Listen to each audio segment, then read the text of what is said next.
Novak, were you aware that he was injured before the match?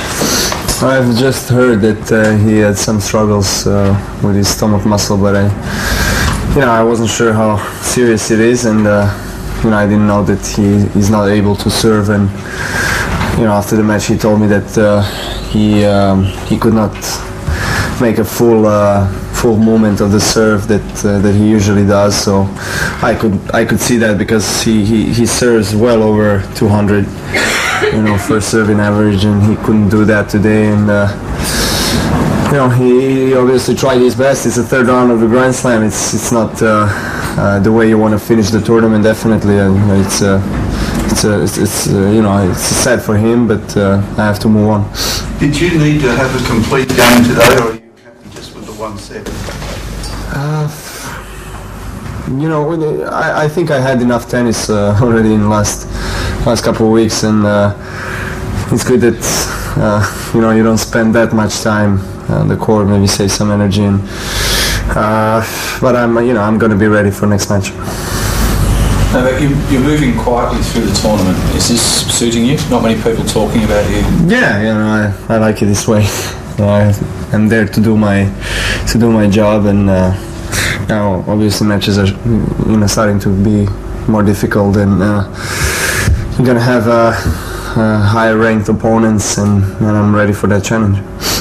Can you talk a little bit about how tough it is for a young coming in this circuit from junior level to this level to become very strong like you did, like Nadal did, but some few other players did? Well, we don't notice that many young players in the top 50, top 100 in the last 2-3 years, which is sad for the sport, but maybe it's just a period.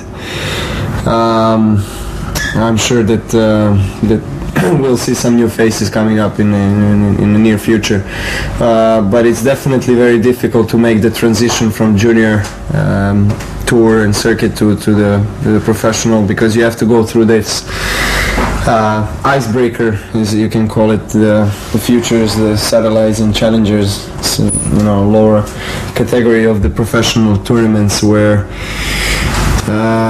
you don't get to play in very nice places, and you don't have the best conditions, but you have to go through it. It makes you makes you much stronger, and this is where I guess you're building up your mentality as well. You're becoming stronger mentally, or if you're able to get through that stage and then just break through in top 100. I think nowadays it's more difficult than it was maybe 5-10 years ago. The game is still the same, but maybe it's more physical when you arrive to this level. Well, absolutely. It's much more physical than it was when I was breaking through, and everybody is working really hard, and the technology has advanced a lot as well. You have great rackets, great strings, and there are some great hitters out there, and you have to be on top of your shape, and you have to be dedicated in order to be one of the best. And you think that you have to work more in physical condition or in technical condition? What do you think you can improve the most? Well, I think you need to have a physical base. You have to rely. Well, yes. Well, not just myself. Anybody has to rely on its physical condition, because, as I said, it's very requiring sport.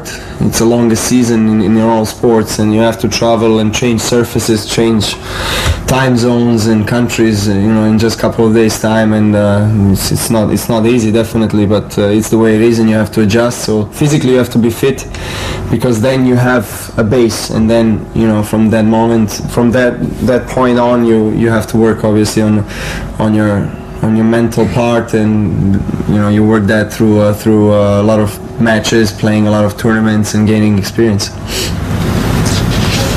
Obviously you focused on your next round, but do you keep an eye in Grand Slam tournaments on what your traditional rivals are doing? For instance, Federer a couple of days ago struggled. Do you keep an eye on that? Well, everybody's watching matches. You know, you get it's nice to have tennis on the TV the whole day, and of course, you know, I'm following all these guys the way they play, and but you know, I'm not paying too much attention on that. You know, I just follow their matches, but focus on my matches. Novak, you talked in one of the earlier press conferences about how you're in this small group of players behind Rafa and Roger who's trying to challenge them. Can you talk a little bit more about what makes their game so much different from other players? Why it's different to face Rafa or Roger?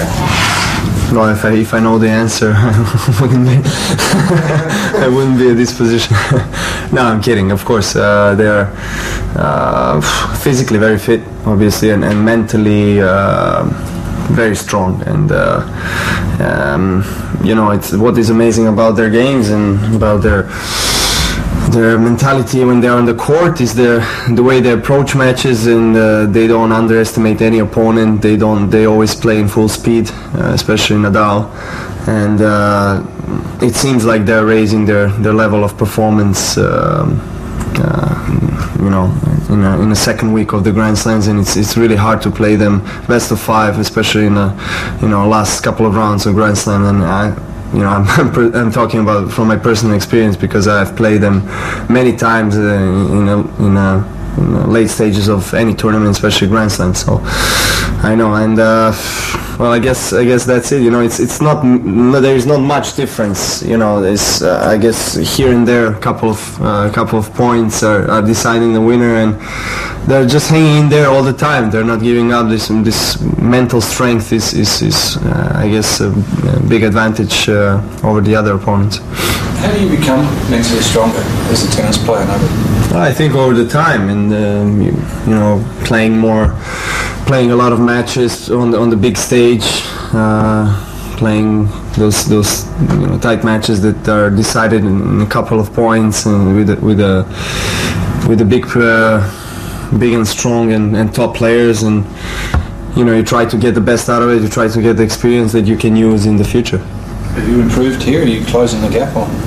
I feel that I'm improving, and I still feel that there is a room for improvement. So I think you can never reach perfection. You always try to be better, and you know, that's my goal. So I'm still only 23, so I believe there is a lot of time still to have some success. When Simone beat Troicki in Sydney, do you think maybe, good for us because didn't play the tennis cup? In a way, yes. But you know, do you think it was a mistake from France's part? Well, look, you know, I wouldn't get into that. You know, the important thing is that we won, and that we brought the first Davis Cup title to our country, and that's it.